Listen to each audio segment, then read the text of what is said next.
What is going on, everybody? Happy Friday. It's BobbyFi with my man Eric Sheets Haber. We are doing the MLB baseball show. And Sheets had a really, yesterday was a weird slate, obviously. I didn't play much. I did play one lineup, and I didn't do as well as Sheets did. Sheets, why don't you see if you can call up your lineup and tell us a little bit about just how you win when nothing happens. You're the master of it. Okay. There are two things I'd like to show you. Okay, first thing, let's see if we can get the screen up. Tell me if you can see my screen. It's starting to, yeah, we got it. All right, this is the first thing. This is my golf lineup. We're in 7th right now. Oh my goodness. Let's go. Let's go. So we're in 7th off of 20 lineups here. Now we don't have some of these guys that are in good shape that are starting later. So we got Sam Burns basically going nuts at 9%. And then I got my little Patrick Perez at 2.8% tied for 3rd. So we'll see. Golf is rough, but we'll see what happens. Man. So what I'd like to show you is that's awesome though, man. How I can be the luckiest person on the face of the earth. So this was and I don't almost never play the big buy-ins in baseball, okay? Or anything really. I mean, I just don't. But I played this baseball slate yesterday, and I played one entry in the 500. And first thing I was doing is I was looking at, okay, I'm not playing Cole, and I kind of hope that the game goes because I kind of talked myself fading it. So first thing was the game got ruled out. I'm like, oh, was it after lock? Did these people get locked in with Cole? No, they had a chance to switch him. All right, that's that. So that's one thing I got that was against me. So the second thing is I played Paddock and Gray, and then admittedly it was going to be really chalky, but I just kind of didn't care. I just wanted to kind of play.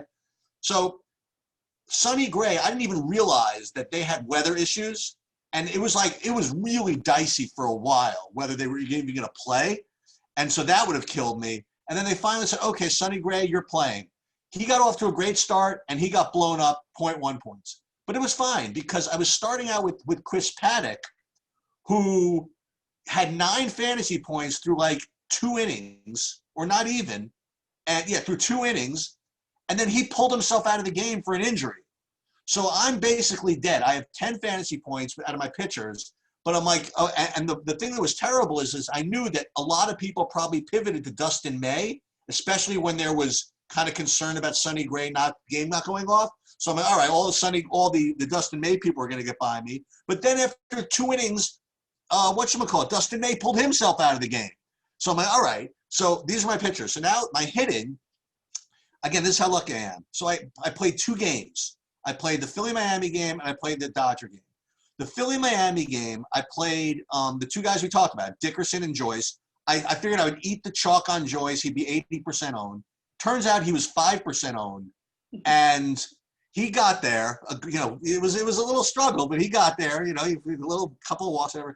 And Corey Dickerson was really, really good. Got really lucky. When you ever score runs, you kind of get lucky because you're really relying on other people to kind of do what you do, whatever. And then I had Rhys Hoskins at 11%.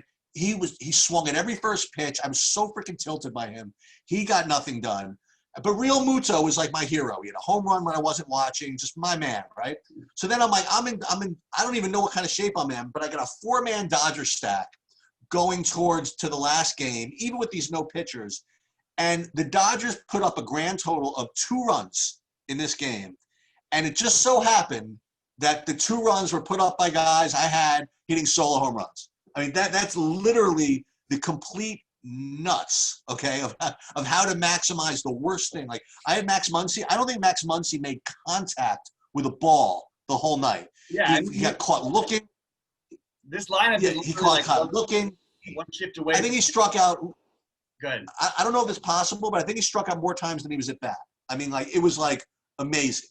And with the great grand total of 96 points, we got 16th place. That's so great. So, and remember, the day before, if you got 200 points, you got 10,000. Yeah, it's weird. As I had my, my first. It reminded me of my first 6K. It was. I mean, I don't know. 6-figure scores. It was the first one. I needed 200. I think it was 260 points on DraftKings. It was an absurd score. The second one, I won with 125 points. I won 6 figures, and I was just going, this isn't cashing most nights, but you just happen to get it right sometimes, and it happens to be enough when everything else goes wrong. And Also, a little bit of a bump, I think, also that 4-man stack or the multi-mini stacking. I just think that on the slates like yesterday, when things do sort of go like that, if you get there, I think you can be more optimal doing that often rather than just doing the straight 5-man. Not every night some team's going to score all the runs and get all the power. So I like this. I also like what you did, by the way, because you did what we talked about on the show. And Muncy ended up being higher owned because everybody played the Dodgers. But Seager being at only 11% is kind of like crazy because if you look at the other Dodger ownerships, they were in the 35 to 45 range. So you kind of got the best thing there. And I think that's that's pretty sweet. It's awesome when that happens. Let's get switching over to today. We've got a much bigger slate today. I think you're going to need more than 96 points probably. Well, we got a bigger slate. We have a bigger slate, but it's like 2 games, right? I mean, we got to talk about this. The MLB? Oh, yeah. I mean, in terms of the ones we want to actually play. We'll go quick through it then. I mean, we got a busy day. We got football. We got other stuff going. We got basketball. We got a lot of stuff going on. Let's jump into it then because we have a late starting baseball slate at 8 Eastern on DraftKings. And it's unusual. Yeah, you're right. It's going to be pretty condensed, I feel like, ownership wise for the size of the slate, but maybe we'll figure out some things as we go along. So let's go my game. Why don't you call it up? I'll call it up and I'll let you, and I have a really, really strong take today and we'll get to it. And again, there's a little bit of lag, so I'll make sure I'll let you finish talking before I chime in. Otherwise, it's going to be all over each other. Okay. Yeah, I understand. Sheets is still going through his quarantine, and what a horrible quarantine without perfect internet. I feel like without great internet, I would have gone crazy during this quarantine, and I think I kind of did go crazy. So with no internet, who knows if I'd even still be here. All right, let's get into it. Let's start with the first game of the day: Pittsburgh KC. I'll tell you what, I'm not interested particularly in this game, but I could certainly be talked into Pittsburgh. I don't think Brault is a great pitcher. What bothers me about him is it's going to be sort of a bullpen game. He doesn't pitch very deep. He has like very, very low to medium strikeout side. I mean, honestly, on some others, actually, maybe, I mean, I don't know. I could maybe make an argument for him, I guess, to pitch. I think Bubic would be the better of the two. I sort of like both. I think Pittsburgh, but I also think Pittsburgh and KC are both like mildly interesting today. Am I like totally off base in your mind? Yeah, I wasn't going to get to that. The only thing I would say is just when I look at my rankings, especially on DraftKings, there are 2 guys on Kansas City that really just show up. And whenever that happens, I try to make an excuse to use, to make the team work a little bit. So again, presuming these guys get in, I mean, if Ryan McBroom gets in at 1,000, I mean, 2,000. If he gets in at 1,000, I'll lock him in then. How about that? Right. If he gets in at 2, will definitely play. If he gets in, yeah, and the other guy who you don't like to play, but I kind of like playing this guy is Mondesi.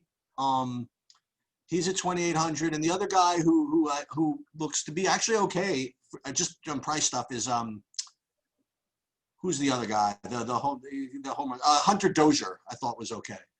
So I did like those guys a little bit. Yeah, I love Hunter Dozier. Absolutely love Hunter Dozier today. Okay. He's one of my favorite plays in the slate. Here's my issue with Mondesi. Mondesi has been, until the last week, basically the worst player in baseball this year. And he's always had high ownership every slate. So I would just say that I've been completely on point with fading Mondesi entirely. Now, if you want to get into it today, that's a little bit different because he has been getting on. He's literally been running every time he gets on, which is always a nice thing. We've seen power from him in the past, not like immense power, but power. We haven't seen it lately. He's batting near the bottom of the order. I think that if I'm going to use a guy like him, I probably would want to get a couple other pieces here. And I like these guys. I mean, if you want to make a really cheap like mini stack here to go with a regular stack, I mean, I'm talking about both sides here, but McBroom you mentioned already. He's certainly interesting. Matt Reynolds at third base you could use at 2.2K, assuming that he gets in the lineup tonight. He's had power against lefties in the past. And again, even though he hasn't played much this year, so what? McBroom is, if this guy could get some at-bats, maybe he would actually be doing something this year. I actually think he's got enough pop where I'm interested in him. Always, you're worried about the pinch hit risk. I think Brian Reynolds on the other side, Josh Bell on the other side are interesting. I don't want to name a bunch. You know me. I'm not the guy who names everything. Jacob Stallings, Maikel Franco, Cabrian Hayes, even Adam Frazier in the lefty spot if you're making a stack, although, just because he's cheap. And then you can include your pay up as Whit Merrifield. Like, there's a lot to like in this game, I feel like, for the pricing against, and again, I can also see using Chris Bubich here against Pittsburgh. He's shown, some decent flashes against much tougher opponents. We've seen some K upside. His last 4 outings have been Minnesota, Chicago, the White Sox. I mean, those are tough matchups. This is a much better matchup than he's had all year long. So maybe we take a shot here and play a little Bubich if you want to go that route. Brault doesn't excite me as much, but he also does make a little bit. I could see both sides of it, but mostly I think I'm siding with the bats in this game. I think I'm using them as cheap ways to pay up where I want to pay up elsewhere. Yeah, I think that I'm probably not going to do it, but just because I think I'm going to do something else. But I think you know what? This Bubich idea is not the worst thing in the world. No. I'm gonna look into this a little more because I had him rated as like my 5th or 6th best pitcher, which is pretty up there if you want to know the and so we'll talk about some of the value stuff a little bit later, but if you don't want to play the chalkier value stuff, I think Bubich might get some ownership too. He will. But I think that's a decent way to go. My favorite Pittsburgh guys, since you did bring them up, was Bell and Reynolds and Tucker.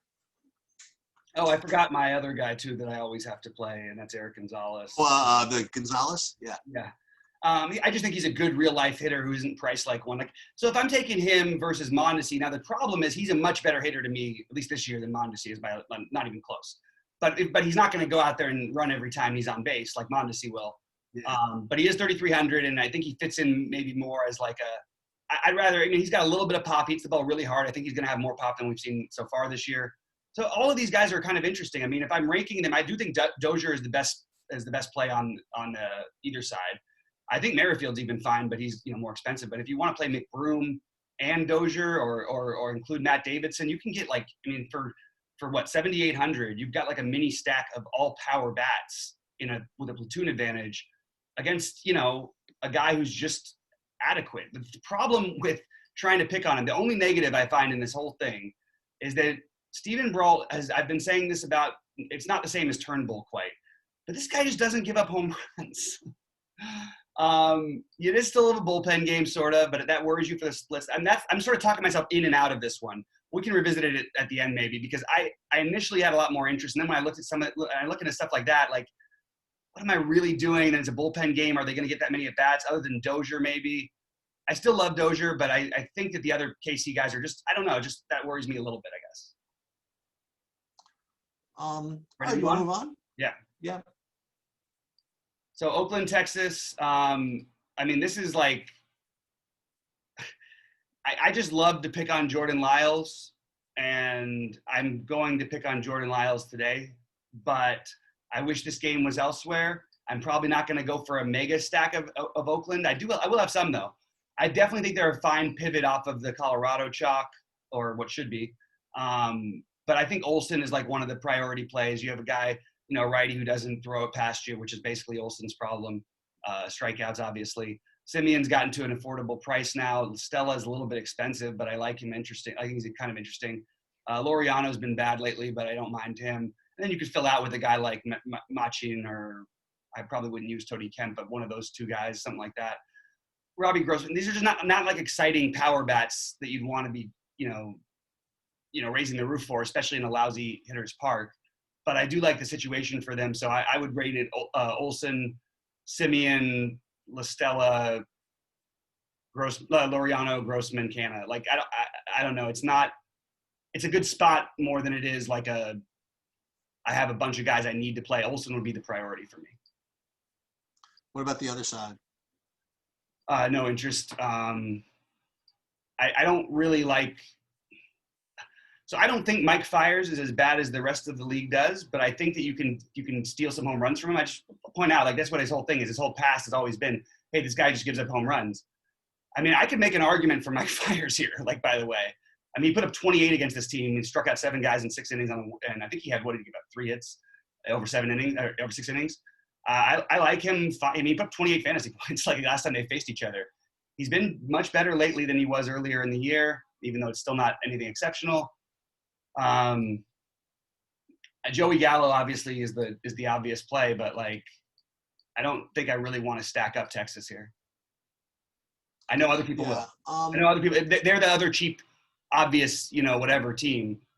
They just have been really bad. Not that KC's been amazing, but at least I can see some pop in that lineup. Like, these guys are cheap, though. I mean, Odor, Tavares, I think they're going to be popular. I mean, Guzman, Solak, Gallo, like, these guys are all cheap enough. And I just don't want to waste all my thing on a team with a 4-run total in a lousy hitter's park that's done nothing all year. I was playing a bunch of I have tons of this. I agree with pretty much everything you said. I do think that Oakland is a natural. I mean, I would say natural, but it's a very logical pivot off of Coors.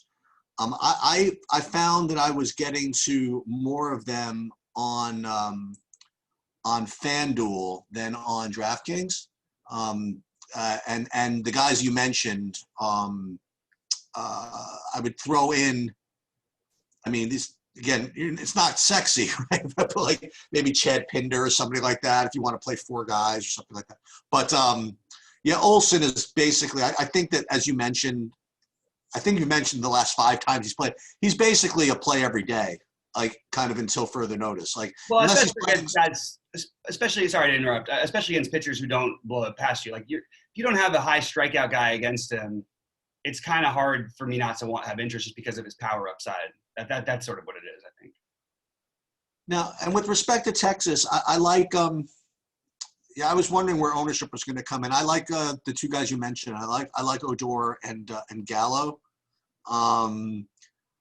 Like you said, I mean, I don't know how interested I am in getting to like full stacks or anything like that, but I think sprinkling in, sprinkling these guys in as one-offs or even like a 2-man might make some sense. I mean, Odor he's really freaking cheap on both sites, and Tavares, I suppose, on DraftKings also. So yeah, again, if they work out to be too chalky, then probably try to go another way. But yeah, I mean, they're fine. I mean, Odor does have 3 home runs and 28 at bats against Fires, which is actually not a tiny sample. Gallo has 2 and 18 at bats. That's a little something. They also both have struck out a ton against him.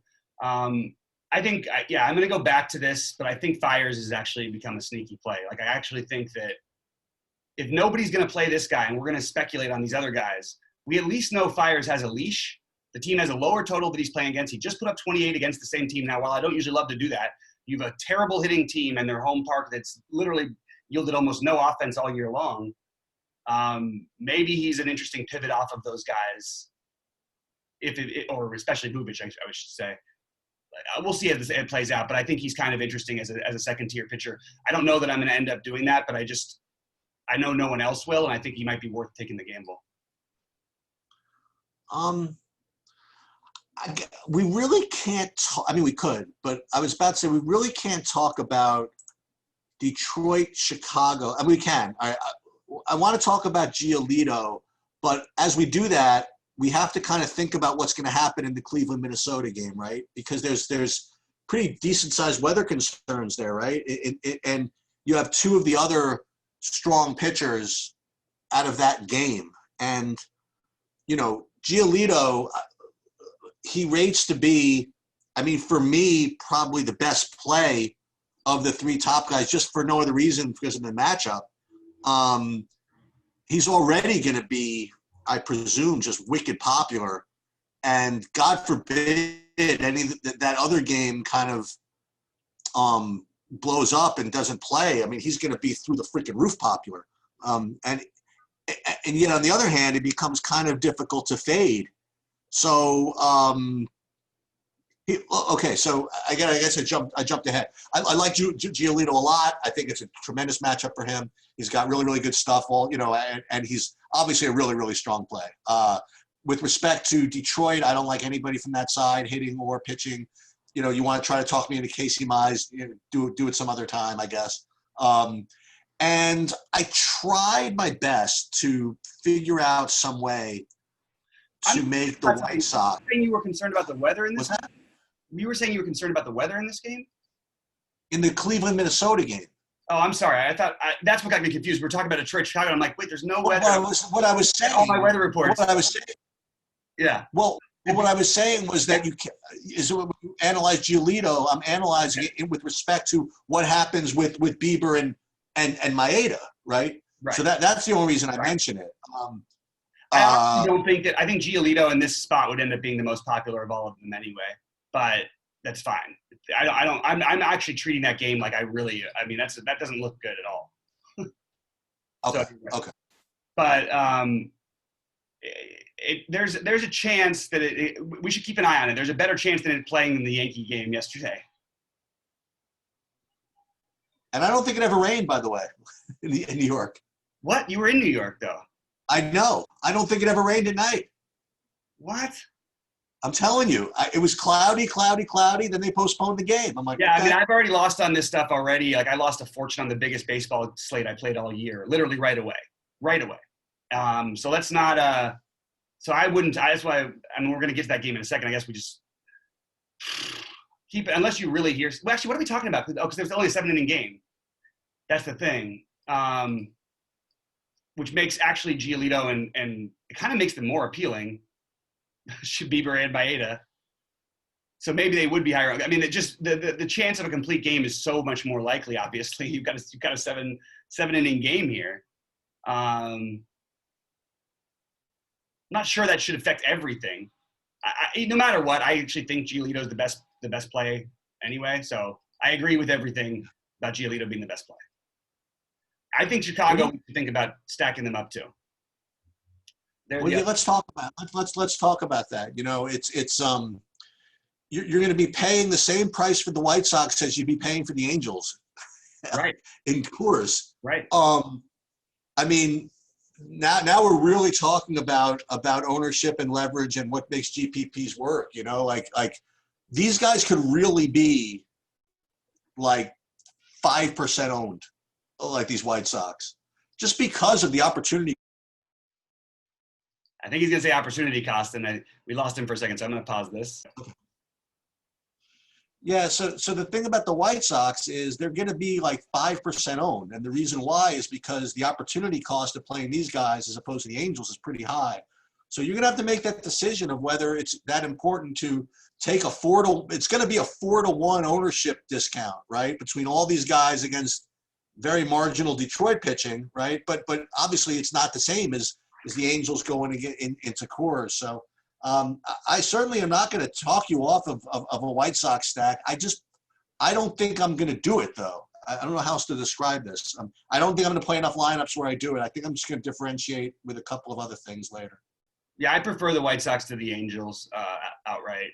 I don't think that it's even that. I actually think, I mean, when you factor ownership in, I don't think that it's even close, because if they in fact do, which I don't think they will, I think people are sharper than that now, and I think they're going to jump a little bit on to trying to pivot enough to where it's going to be more like 10% at least if this game is owned, or maybe even more. Because first of all, the run total between them and the Angels is very minimal. There's also San Diego later, so we could talk about that. But I mean, I think that if these guys do go really low owned, I have no problem stacking against, even though a top prospect, sure, a kid they're going to treat with kid gloves, the worst bullpen in baseball, and a guy who's, basically left the ball over the plate too much so far, kind of gotten a little bit lucky and still has been bad. They got to him the last time, and then they beat up on the bullpen. Why not again? Let's yeah, sure, Mize has had some tough matchups, but this is another one. So I'm all into taking this shot. If it was if we were playing a tournament with 1 million people, I would say you'd want to play some Casey Mize as well. But I'm not going to be doing that today, so I'm not going to recommend it.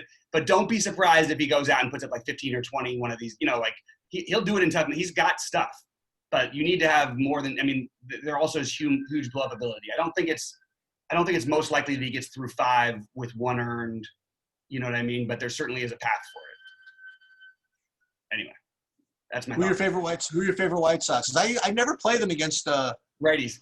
I know. righties. I actually think that like Moncada would be up there. I mean, one thing, even though he's not hitting home runs, he's been hitting the ball better. Mazzara at the bottom of the order is the cheap way to get to exposure. You want one of the first basemen. It's always Abreu, but Encarnacion is fine if you need the savings or to get a little bit different in case there's ownership issues, which I don't think there will be. And then you always want to try and get Tim Anderson and then at least one of the outfielders, something like that. I mean, I really, it is a weird team for me because they don't stand out from. There's not like an individual who stands out as, oh, this is a great matchup for him. I'm more trying to pick on the Detroit bullpen. Mize, who hasn't been able to go longer than, he went 5 the one game. That's it. Mostly it's been like 4. And he can be a little bit erratic, and he's still a young guy, feeling the league out. So yeah, I think these guys could absolutely get to him. I just don't have a specific, you need to play this guy.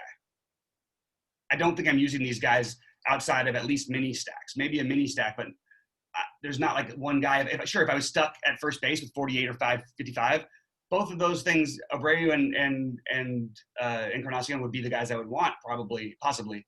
But I don't think you need to play any of these guys unless you're stacking, which is kind of interesting. Saying that out loud makes me think, well, maybe that is something you should do then.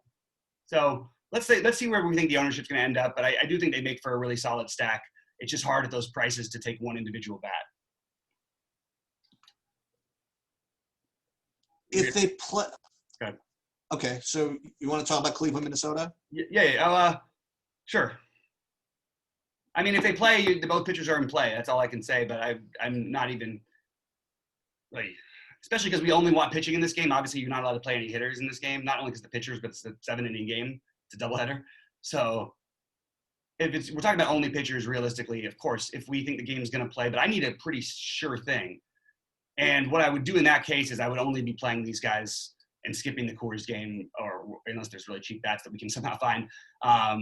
I would probably play one of these guys with Giolito. I just don't see any world where these guys are ahead of Giolito in this situation tonight. Sounds good. All right, let's move on. This is another Chicago, Milwaukee. Yeah. We got a lot of options in Milwaukee. Yeah, so I wanted to ask you about Brandon Woodruff because he. So again, I'm probably not going to play him. My first lineup actually on FanDuel actually has him as my pitcher. That was that was spending up a hitting all over the place. And he does rate to be kind of an okay play on DraftKings also. I'm going to just do something different, but he definitely has, he rates to be one of the top 5 pitchers, and, you need, as a decent SP2, you certainly can play him. I don't want to play John Lester at 8,300.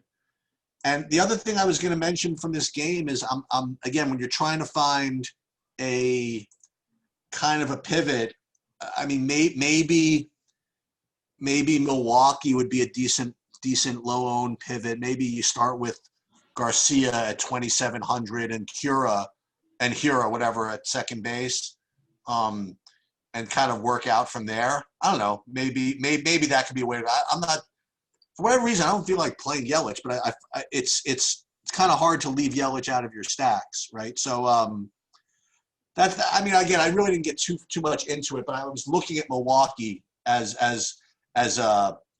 instead of Oakland, maybe as a pivot off of the Coors game.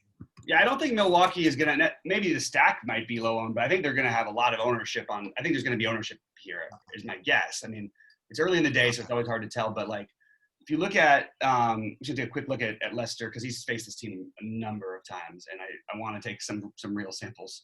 133 plate appearances. They pretty much owned him. Jorko is the one who really stands out to me. Okay. So I can definitely get behind Jorko today. He's also been Rob Manfred determined to continue this season despite 20. All right, sorry about that. And then Hira, the other guy, like you'd want Braun. And it would go Garcia, Braun, Jorko, and then you could play either one or both of the pay-ups. You could use Nottingham as your catcher at 2,600 if you wanted to do a full stack. But I'm interested in those 3 specifically. Okay. And I do think Jordan is pretty solid. What do you think of Woodruff? I think it's about. I just, for whatever reason, he doesn't like, his pitch profile doesn't match up well with the Cubs. His history doesn't match up well with the Cubs. I think he's a very good pitcher in real life. I think he's a very good pitcher for DFS a lot of times. I just don't find myself wanting him today. Okay. Next, we've got Cincy St. Louis, right? Yep. No, this is not a doubleheader. What is it? Hold on. Did I get my? Let me check my notes here. Hold on. Is this a doubleheader? It's a low total, but Castillo's pitching, but like, it's a low total against Wainwright, unless there's something I'm missing. Doesn't look like it is a doubleheader. No, I did a doubleheader yesterday, I think. Yeah, it's just strange that the total's so low on the Cincinnati side. A little bit of wind blowing it, but not much. I don't really get it. You could certainly play, I think Castillo's in play. I don't know that I'm going to play him, but I think he's in play. Any thoughts here for you?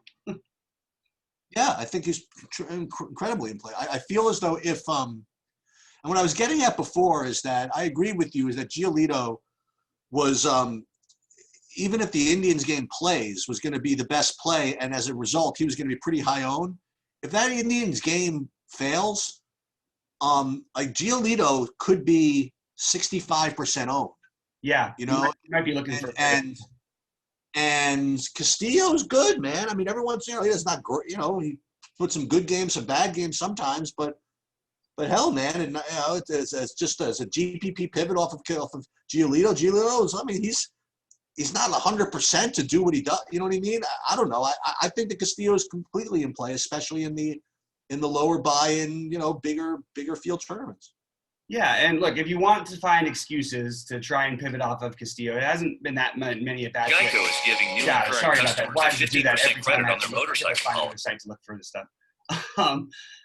No, but Giolito, here's the argument. Giolito is, he's faced the team 70 at bats basically for the lineup tonight, maybe about 65 for lineup tonight, 60, 65. And, they've hit him pretty good. He hasn't struck out. His strikeout rate is below 20% against the current lineup. That's your argument for the pivot. I just think those are a lot, some of those are old numbers for one thing when he was terrible, but yeah, I'm into the idea of Castillo's a pivot. I don't think he's going to be totally off the board. I think people will play him though more with Giolito. I also, I don't want to go crazy against the Cardinals. They're not anything special, but they're not it's still not the worst lineup. I don't know. I'm sort of struggling with it myself. There's a lot of other guys who I could pay down for that make a lot of things work. But I certainly, I don't mind it. Put it that way. Okay. I do want to say one thing. I'm still surprised by the pricing of these Cincinnati. I'm sorry, by the projections here. Why the run total is so low. So, if you are betting, by the way, first of all, I think Cincinnati will win this game, and I bet them I just think it's too easy. I think they win this game so much of the time. Moustakas on DraftKings may not look like a good play, but I think he's still reasonable over on FanDuel. I'm not sure if he is. Let me take a quick look, and it looks like, yeah, he's 2.9 at second base on FanDuel. So I think Moustakas is completely in play here. Jesse Winker is a strong play in my opinion. It's like everyone forgot Wainwright has been good, and I've been saying that, but I'm not talking about stacking, but you could certainly play Joey Votto even. All of these guys actually match up in all things pretty well with Wainwright. I don't know if I want to fully stack it, but I definitely want to go, one of these guys, especially on FanDuel with Moustakas, and Winker maybe over on DraftKings at 3.5. That just seems like too good of a price. And I don't see them getting any ownership. So look, I know I've named some other bats. I'm sort of talking about all the pivots off of what you can do off cores, but these are bats that can help you get cores in too. So I definitely think they should be in your player pool if you're playing multi-entry tournaments. Yeah, the funny thing is, the thing that hit me the most about this game when I was looking at numbers and stuff, they're pricing the Cardinals like they're playing in Coors against me pitching. I mean, they have the Cardinals at 5,400. It's crazy, some of these guys. So I just figured I would just that was my one observation. I didn't really get to much of Cincinnati. I guess you should play Shogo at 2,100 again. Well, that's that. He'd be the last one I would play. Yeah, he'd be the by far lowest possible chance, because he's literally, these guys have been getting like 1 or 2 at bats. Like, it's really annoying. Okay. And you can play him, but this is Kwame. I'm watching. You know, I really love saying about Wainwright's recent success, and it's just not pausing. Wow, that's really Sarah, a couple starts ago, he mentioned it. Derek All right. Anyway, the bottom line is Joey Votto's got a good history off of Wainwright. He actually might even have ownership for a little bit for once. This team has been pretty good against Wainwright. Actually, I'm really surprised about all of this. I think that this run total just seems bizarre to me. I think this is a spot where if you played this game in the first week, people would be talking about Cincinnati. Cincinnati was one of the best stacks in the slate, maybe the best stack. I really believe that, because that's how people thought about Wainwright. So the perception, it just appeals to me that this perception has sort of gone away. And while there's some reason he's been better, I've been saying that when everyone's been trying to pick on him, but there's also some truth to it. He does give up lefty power, and he struggled a little bit specifically with these hitters. Tucker Barnhart has just completely owned him. He's 2.2 as a catcher. So the more I think about it, like a mini stack might actually be okay. Like you play Barnhart, you play one of Winker or Moustakas or something like that, maybe Votto. Something like that is what I would think about for this game. But I'm starting to like it more and more. Okay. You want to hear my view of the Colorado game? I do, even though I've got, like, it's so annoying. I'm furious at the pricing here, but go ahead. Okay. So I have a couple of things. First of all, I played the early slate yesterday. I actually did pretty well, and I was a couple of at bats away from really taking something down. And so I had all kinds of Angels yesterday, and I think it's really important to see who gets in the lineup for these Angels today, because, for example, I had a really, really good result from this Jared Walsh guy who I'd never heard of, and he had like a couple of home runs and like whatever, and he's only 2,500. And this other dude, Taylor Ward, he had a good game yesterday. He could do things, and he's 2,700. And this Adele, who again we've spoken about before, he's 2,500. And if any of these guys get in the lineup, or 1 or 2 of those, that's honestly where I would start if I were going to play the Angels, is guys like that. So I'm really gonna make sure to watch these, watch the whatchamacallit, the lineups. Now, as far as like the obvious plays, okay, I really just don't think that I really don't think they even knew that they were playing against Colorado, because if they did, I mean, like these are the same prices these guys always are, right? These Angels. I mean, Rendon 4,900. He's even been more than this. Trout 6K. He's been he's been 6K. And Ohtani at 4,400, you know what I mean? So they really just didn't adjust the prices pretty much at all. So all these guys really just kind of make sense to me. Like Stassi at 2,600. Now, again, these guys, most of them, if not all of them, are going to be just criminally owned, I would imagine.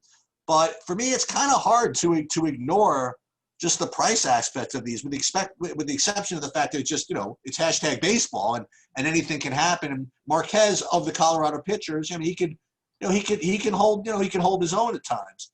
Just to spare you guys the suspense. No, I don't think I'm going to play Marquez today, because I sometimes do that when he's at home. I don't think I'm going to do that today. Although, again, it's some interesting leverage if the Angels are going to be really freaking popular.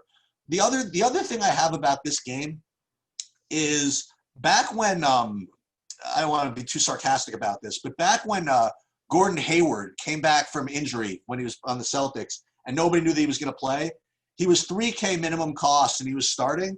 And I said, oh my God, this is going to be like the highest owned player in like the history of DFS. So look, it's baseball and it's different, but David Dahl is going to be like 75% owned in cash, and probably 75% owned in the single entries and all this stuff. I don't know what they were. I don't think they'll play David Dahl. What do you mean you don't? I'm looking at 2 sites right now. I don't have him projected in the lineup on either site. Oh, really? I don't know. I would double check that. Okay. I mean, we'll see, because if David Dahl, for example, and Murphy like make the lineup, they're essentially free. You know what I mean? I point out that David Dahl has been, not even a joke, the literal worst hitter in baseball this year. Like the absolute worst. There's not been a guy who's hitting worse, and he's played in Colorado. He's 180. He hasn't hit a home run yet. I think he only has 1 extra base hit. He's off a month. What? So I don't think he's off a month. Off a month, yeah. What do you mean? Off a month. He was off a month. Yeah, no, but he also played still. Look how many he's played. How many games? I guess he's only played 19. He only played 19 games this year. That's not nothing. But you're right. He's been off. You're right. He's been off for 3 weeks now or whatever, 3.5 weeks. Yeah, go ahead. I know. I understand it all. Like, you know what I mean? If he's going to be high. So my point is, what I was going to make is that if he bats, it's terrible, but if he bats first, for example, if he plays and he's leading off and he bats first, I'm going to be fading him. Yeah. Okay. Yeah. I'm not playing a 70% owned guy in baseball, like ever. I don't care who it is. I don't care who's pitching. I don't care what his price is. It's just not the way results distribute in baseball. It's just never going to happen. I put him in my lineup here to remind me to tell you that. But if Murphy gets in the lineup, I mean, I think he's a hell of a lot. He would be a hell of a lot more of a lock than freaking Dahl, like for all the reasons you just mentioned. Mm-hmm. And he'll be probably high owned too, But again, the normal Colorado guys, Murphy and Dahl, we're going to project the best, and there's Story, who I like also. And then I was going to just ask you about other Colorado guys. So here's what I'm interested in this game: is that how can you find the lower owned guys? The odd part is that somehow, because of the position stuff, and it's going to be on DraftKings only that I'm talking about this, Jared Walsh is not going to be very high owned. Yeah, he won't. My guess is 10 to 15%. If Murphy's in the lineup, 10 to 15%, I think, for him. Maybe less. Maybe like 5%. Literally. It could go that, which I can't be 5. It's got to be 10, I guess. But look at there's other first basemen that are cheap all over the place. There's other ones in this game that you could play in Ohtani. And there's a lot of good outfielders that are cheap too. So the first base / outfield, people might choose to play these guys at first base. And you've got a lot of options that are really cheap, and you've got other guys in this game. So if Murphy's in the lineup, his ownership will stay lower. So I'm very interested in trying to find the guys who might be low owned on this Angels side. And that's one. I don't know how to find anyone else almost in this entire game that's not going to be crazy high owned. It's almost impossible. And even that one could turn out a different way. I mean, Joe Adell will be lower owned of these guys. So will Ben Boom. You can play that bottom part of the stack. I think it's kind of probably the best way to go. You play the bottom stack for cheap, and then do something like maybe you stack don't stack Colorado with your other side, because that will be what people do. Anderson Simmons will be lower owned because of the shortstop position. He's not very strong. He's sort of been weird in between price. But crazy ownership will come to Trout, Rendon, and Ohtani. Maybe Fletcher gets lower owned. So that's what I'm looking to do. I don't think I need to go. I mean, the pricing not changing, people are going to be on this. And the truth is that I think much more people are going to be on, well, if they were the same price, the Rockies would be more popular tonight. But your Story is going to be maybe the highest owned player on the entire slate.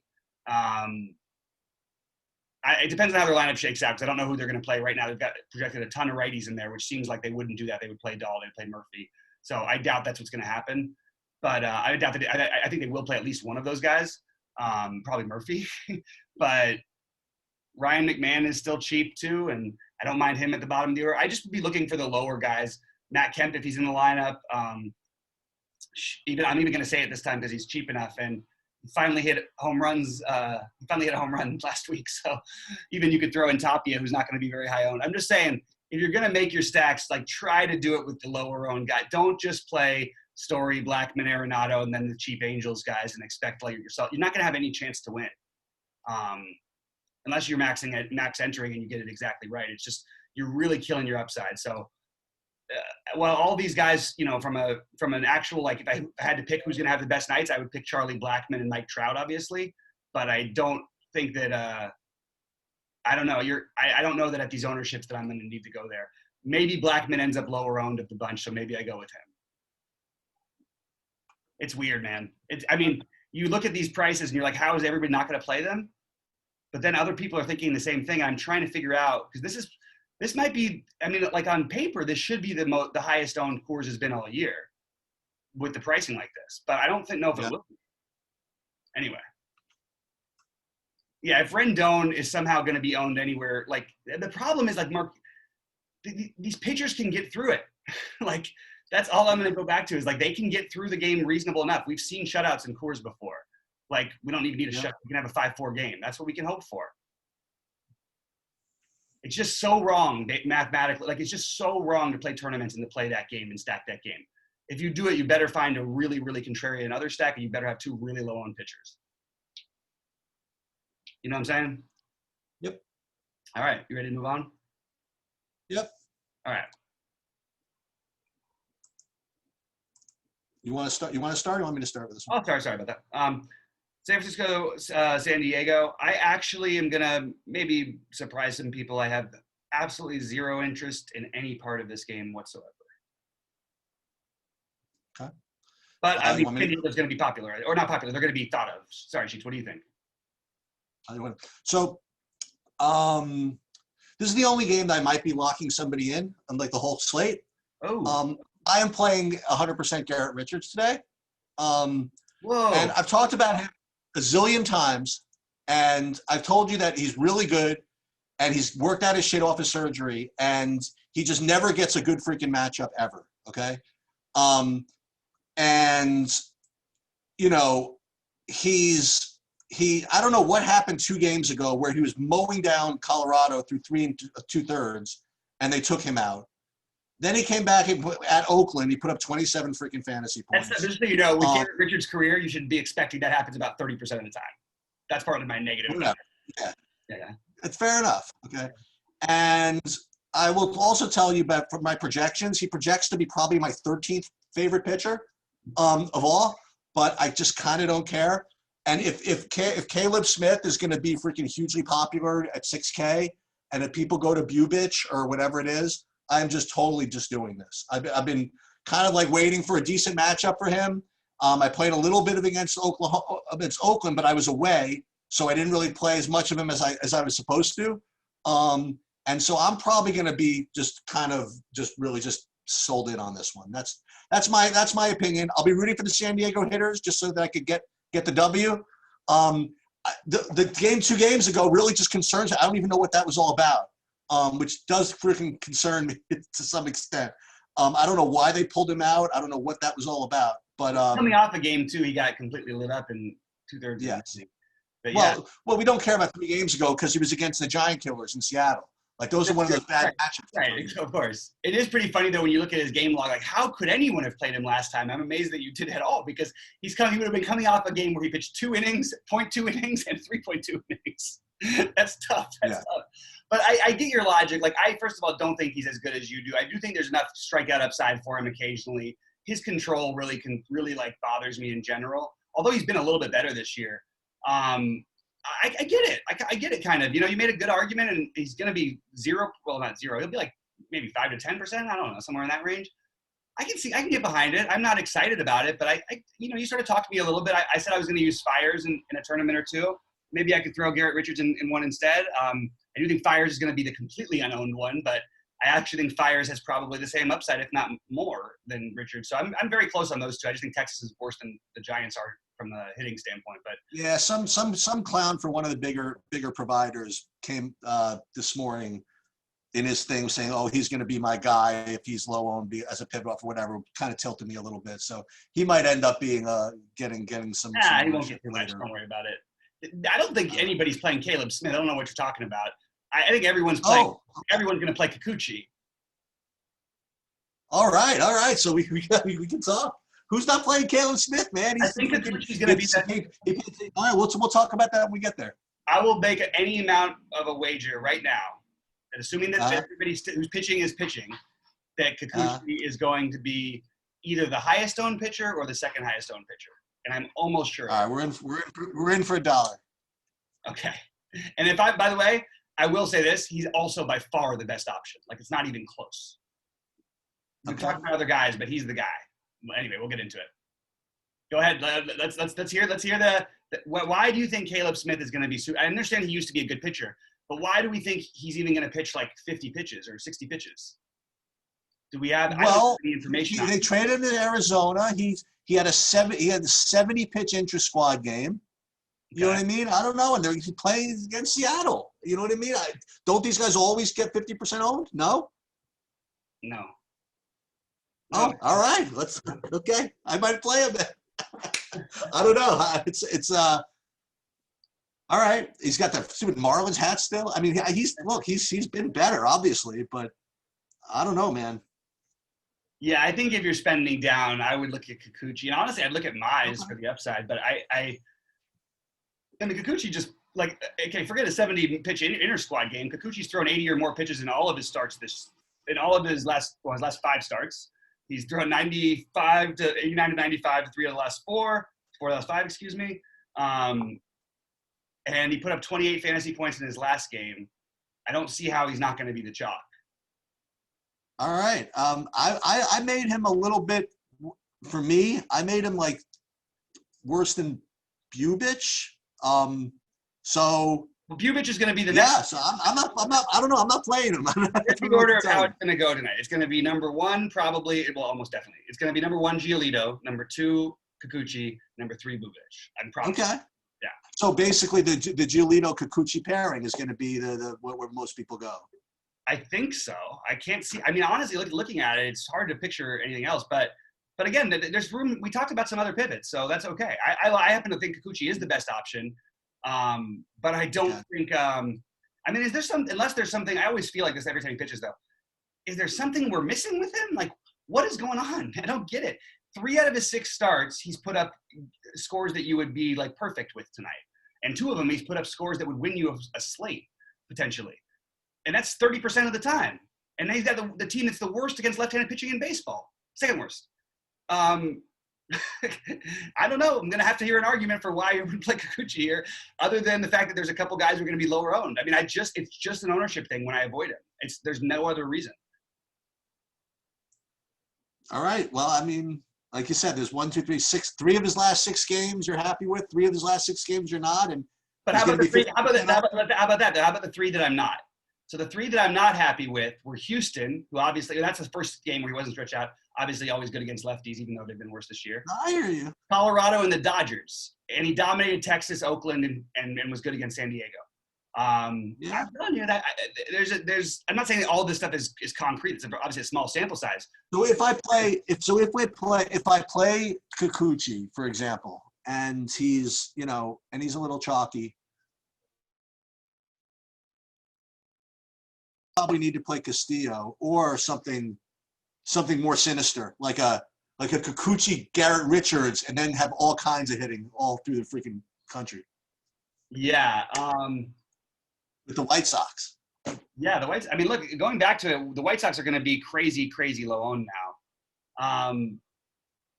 If you really wanted to get cute, and I'm not going to suggest anybody does this, while we're talking about the pitchers in this game, there's some cheap bats that have sort of been hitting the ball. Like, a couple guys stand out to me a little bit that I just wanted to mention in this last game.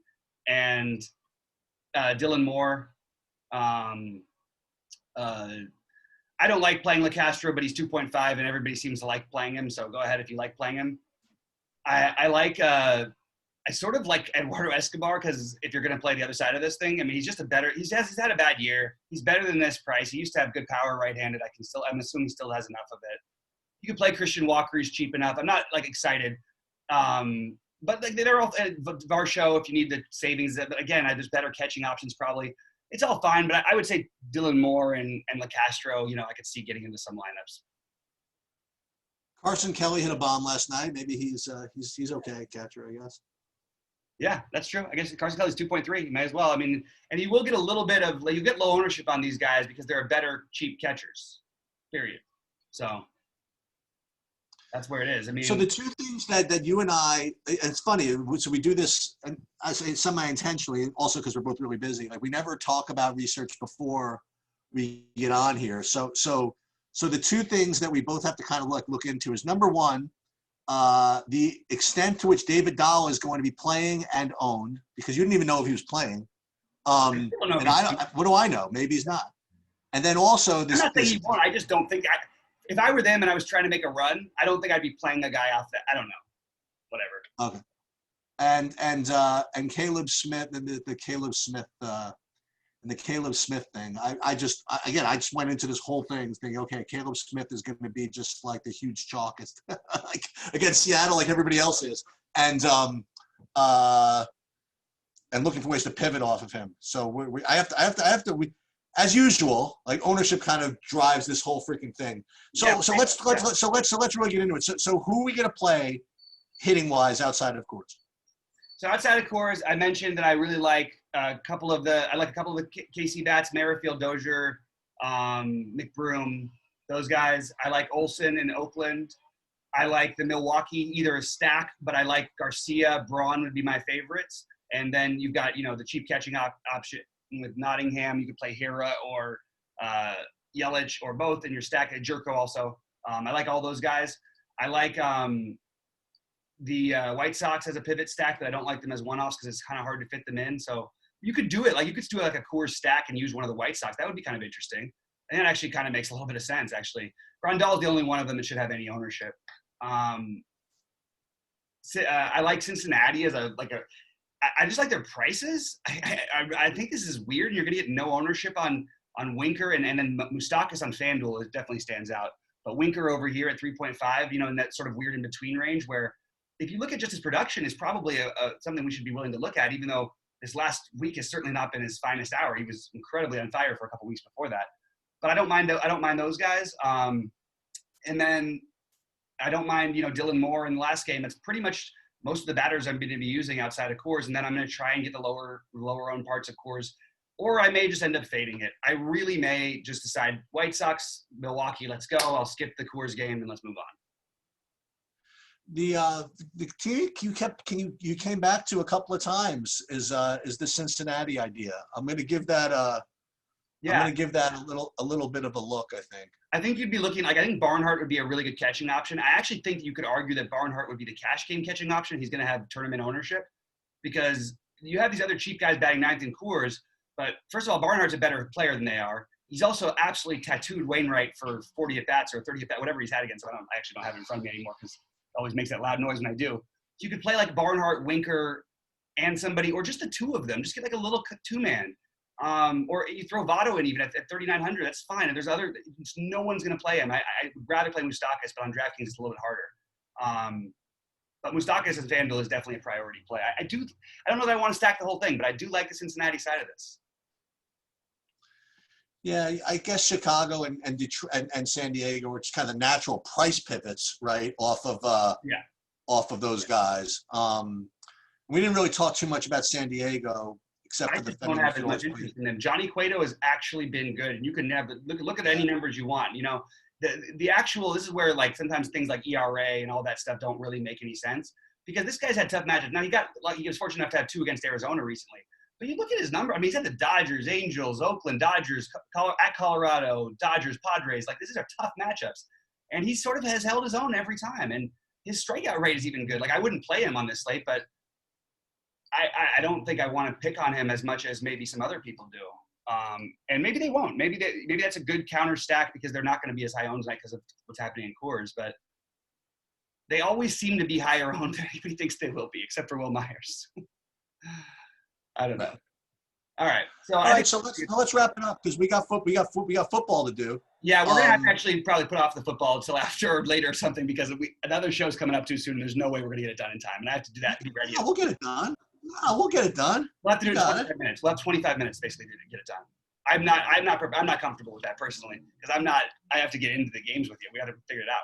Anyway, we'll get back to that in a second. But real quickly, home run call. Can't be Coors. Odor. Oh, I was going to say Odor. That's good. Yeah, that's good. I'm going to say Hunter Dozier. Ooh, that's a good one. That's my one. All right, man. We're gonna lock this up. I'm gonna stop it. I'm gonna stop in a minute. But I just want to, for Sheets, I'm Bobby saying good luck out there. Sorry if this was a little scattered at the end. It's a lot of stuff going on. I just got popping off on my computer in a second. Anyway, good luck to everyone out there.